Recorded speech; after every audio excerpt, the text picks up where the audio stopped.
So a big hello to Emily and Celeste from the Sober Mom Squad. And thank you for being with the San Francisco Bay Area moms today. I know, and hopefully I'm not going to get emotional, because as I was reading through the website last night and reading about your purpose, it just like it really hit home right now.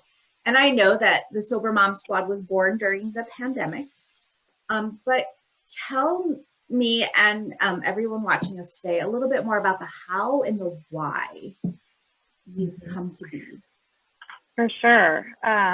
So I was working as a recovery coach, one-on-one with women, and typically women who had started to have some consequences, like I had in my story, started to maybe have some health problems or problems at work, and really identify that alcohol was starting to be an issue. So when the pandemic hit, all of a sudden I was hearing from women who never thought they ever would have a problem, and thought they were social drinkers, and realized they were drinking more than just socially because they weren't going anywhere, realizing their kids were watching, their kids were questioning it. And so it was just this real concern, and a lot more people in that gray area. And meanwhile, I was home with my kids too, so had fewer resources to draw from. And so I wanted to find a way to make sure that, women had access to whatever they needed. I just didn't know what that was. And so I kind of put it out there to on Instagram, and other women who I really respect, and Celeste being one of those, just to say, what can we do? And we're like, let's throw together a weekly meeting and go from there. And just so women can connect and kind of share with what's going on in their hearts, and find different ways to deal with the pressures going on right now. Excellent. And I think we've all gotten over the fact that we're doing it virtually. Like, that's not even an issue anymore. So, because it's just, and I don't know if you found that you've been able to reach more people too, or people who may not have been able to get out of the house for childcare issues or other things, that now can just tune in from the comfort of their homes. So and Celeste can probably speak to that a little bit, because I personally had been a member of AA, and still am, and they went virtual, but Celeste had never attended any sort of meetings before. And so, I think she can talk a little bit about how that works for people who would have never reached out.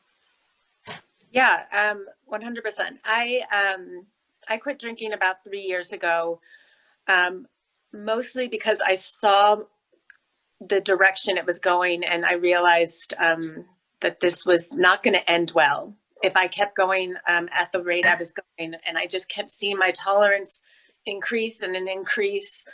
And my father was an alcoholic, and I knew, I know how this can end. I know how this story can end, and I need to make a change now while my kids are young, so they don't have to experience the life as a child of an alcoholic. So when I quit, I did it on my own, and I thought that was good enough for me. But when the pandemic hit, not only were people reaching out to me asking for more help, but I felt it too. I felt this lack of connection, this lack of support, and I started to get worried. Like, what is this going to look like now? Some of my biggest fears were coming to fruition, and my anxiety was in full force. And one of the things that really kept me from seeking support early on was, how am I supposed to mother and make it to meetings at the same time? Like, how is that even possible? It just didn't feel like it was conducive to motherhood, the way traditional recovery was set up.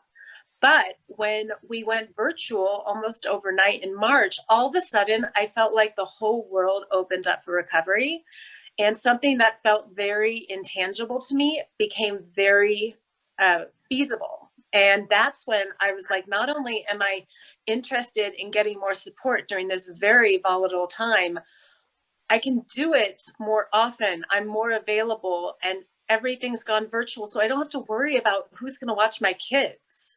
Right. I feel like this is one of the best things that could happen to recovery, is making it available virtually. I hadn't thought about that, but that's very true.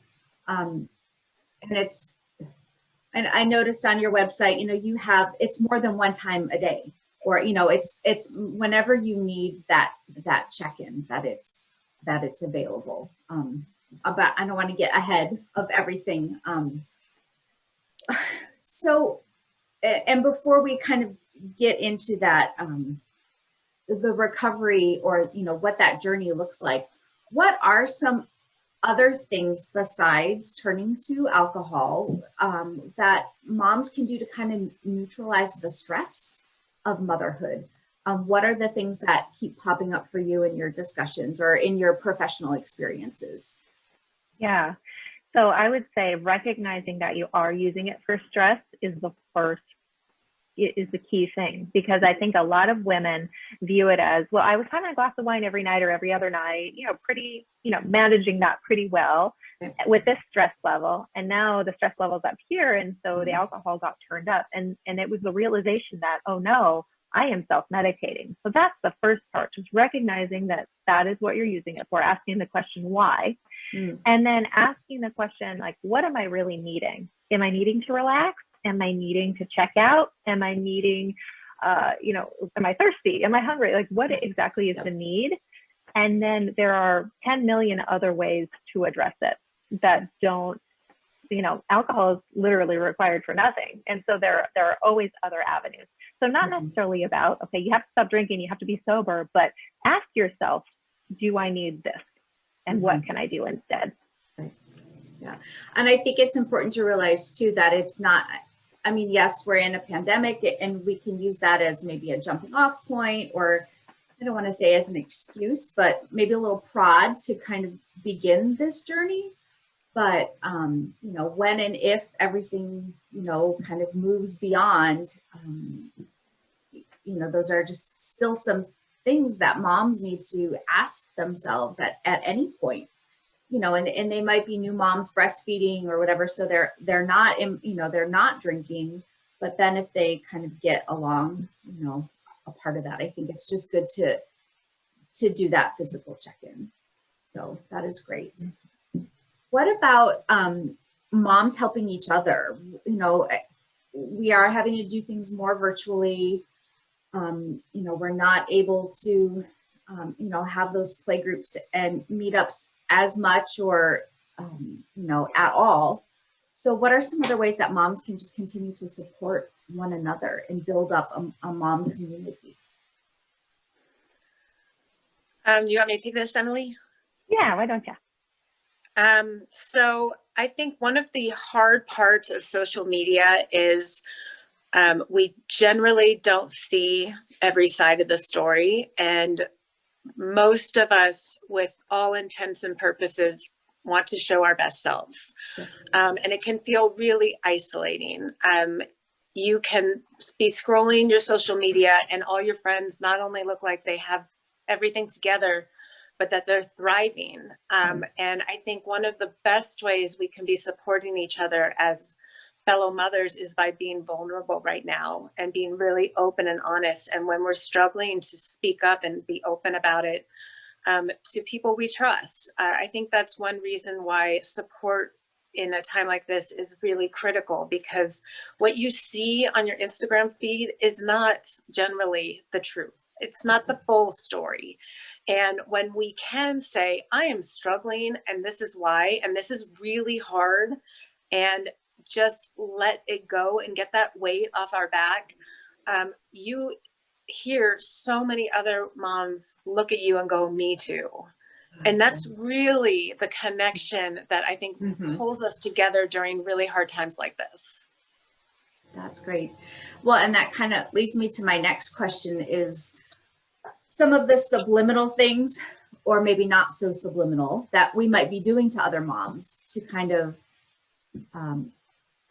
shame, sabotage, undermine them. And and social media is definitely one of them, especially now since we aren't in person. But what other ways, do moms shame each other, and how can we overcome that aspect of it? Yeah, I think subconsciously, we are part of the issue with the wine mom culture is that it so ingrained, and we've dulled down the danger of alcohol. And the fact is, alcohol kills more people than all illicit drugs combined. It just does. It's a fact. And I think there's a lack of awareness there, not because we don't want to be educated and, proactive about our health, but because the messages are all around us. The alcohol is at the checkout aisle, and it's cute and it's pink and it's single serve cans and it makes it so easy. And it just looks like seltzer. How easy is that? How harmless is that? And we're inundated with the signs at Trader Joe's that say homeschool supplies here over the wine section, where it's a constant joke. And that constant joke, it's that cognitive dissonance that it's probably not okay to joke about drugging yourself to have to get through homeschooling, but it's all around us all the time. And the quarantini memes and the jokes about needing to be drunk, those are the messages that moms are consistently, you take in. And I know for me, those funny jokes, those memes, kept me justified in my drinking for a very long time. I would consider that maybe it was a problem, and then I'd think, oh no, look at those moms joking. I'm doing that too. It's the morning, it's a mimosa, it's okay. Yeah. So I think it doesn't come from anywhere bad. We want to see each other fail. I think more it's a lack of knowledge. It's a wanting to come together. It's a wanting to, let's joke about this. And ultimately it's tearing us apart, because it is destroying people when you don't know. You don't know how much Sally's drinking at home. Nobody knew how much I was drinking at home. So it can just be very damaging. Yeah. Yeah. Well, and then you get moms who have their coffee cups we're not really doing parent pickup lines anymore, but say this might be wine, or, just kind of those things. And it's like, it could be, Yeah. You can't. Now here in California, in the Bay Area, heaven knows we have Napa up to the north, and I'm in Dublin, so I have the Livermore wine country to my east. Do you have any advice for moms or suggestions on how they can, if somebody wants to get together at the winery for a tasting, or how can we navigate that? It's a big part of the culture here in the Bay Area. Any suggestions? It's a big part of the culture, I think, almost everywhere. I mean, I was about to say where I live, but same with Emily. I mean, everywhere you go, there will always be a reason or excuse to wine taste or drink, or distilleries are popping up everywhere. I mean, it is a popular thing to do, and it's not a coincidence. But one thing that generally you have to do if you decide to quit drinking, or if you are struggling with a drinking problem, is learn how to cope and to navigate social experiences sober without risking your sobriety. And at first, that starts with setting boundaries with what you will and won't do. And for me, that looked like a lot of saying no to events like that. But once you do get more comfortable, it's about open communication, or it's about your toolkit. I always bring a drink with me to any party. I always set myself up to succeed. Having a partner, an accountability partner who knows that you are refraining that day and keeping you accountable, but also supporting you and holding your hand through it when you feel triggered or pressured. So I think there's a lot of things we can do to really set ourselves for success, even when it feels like we are pressured to imbibe. But I think it's challenging. And if you don't set those boundaries up, you could really put yourself in a challenging position, because we still do live in a day and time where simply saying no thanks isn't enough for some people. And that's one of the reasons why I feel this need to write about it and speak about it, because we're not there yet. And until we can be more inclusive about people who choose not to drink. Mhm. We need to have this conversation saying, you don't have to drink if you don't want to, and you don't owe anybody an explanation.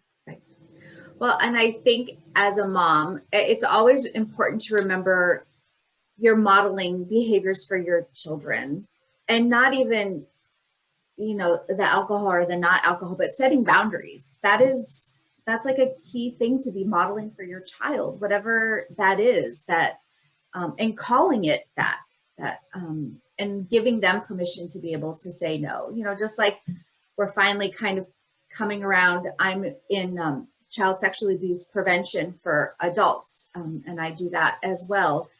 And a big part of it is always the conversation about saying no. You don't have to hug someone or kiss someone or, all of that. And I think we need to get there, with this as well, that it's okay to say no, and there's nothing shameful or wrong. It's powerful to be able to say that and to say Exactly.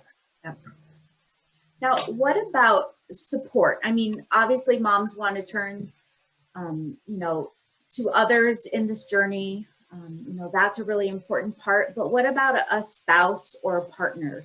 What can we ask for in them to support us if we, want to begin a sober curious journey, or a journey towards being sober? Yeah. I always say, like, tackle one thing at a time. And if you are concerned with your drinking, or you just want to know what life is like without alcohol, that you can take those steps yourself and explore. And it doesn't, and you don't have to answer for the rest of your life or for anyone else in your life. That, and if your partner or your kids, whatever it is, I think being open about it and just saying, hey, you know what, I joined this group, or hey, I've been going to these meetings, or I'm going to take a break for a while and see what happens. Yep. And making sure it's clear that for your own self, if you're not saying anything forever, and you're not saying anything to the other person forever, it gets tricky, because a lot of relationships, mine was this way. Alcohol was really like in the DNA. We drank together, we went to breweries together. Drinking was very much a part of it, and so making sure that it's going to be okay. Like, and anything that comes up, we'll deal with that then. But right now, I'm just looking at what I drink. And also remembering that if I were a smoker, and I was considering tapering down, or looking to try to quit, or seeing what my life would be like without it, how would my spouse support me? And communicating it that way, like, hey, look, this is what I'm looking to get out of it. This is what I'm seeing. And when you relay it to really any other drug, or any other, even maybe eating less fast food, or whatever it is that you're considering for your own health, or your own, whatever support you need, I think relaying it that way, that this is what I want to be better for myself, it's much easier way to get support than just to say, like, I'm done drinking and whatever. It's all about communication. Yeah. Or to put it on them to say, don't let me, do this. It has to be about you not doing it, not making it somebody else's responsibility. They can help you in the journey, but it's not their responsibility. Yeah, exactly. So if anybody wants to learn more about Sober Moms, the Sober Mom Squad, or kind of becoming a part of that, what is the best process? I mean, head to your website and just try it out, see what's there. What would you recommend? Go ahead, Emily. Yeah, you can go to sobermomsquad.com. We've got all the information there, and we have a free meeting every Wednesday. People can show up. You can be a fly on the wall if you want to see what it's like. We have a free Facebook group that you can join. Again, just kind of see what we're like, see what we're all about. And then if you like it and want more, we have a membership option for more meetings as well. Oh, that's great. As I'm sure people will, even knowing that this resource is out there and kind of testing it and trying it out, that's half the battle, knowing what can be there. And then you're not quite ready for it, you can go back to it, but having this is so huge. And I think that it's just great to bring more awareness to the issue, and that it's okay to live a sober lifestyle. So Yeah. excellent. Well, thank you very much for your time. I really appreciate it. Yeah,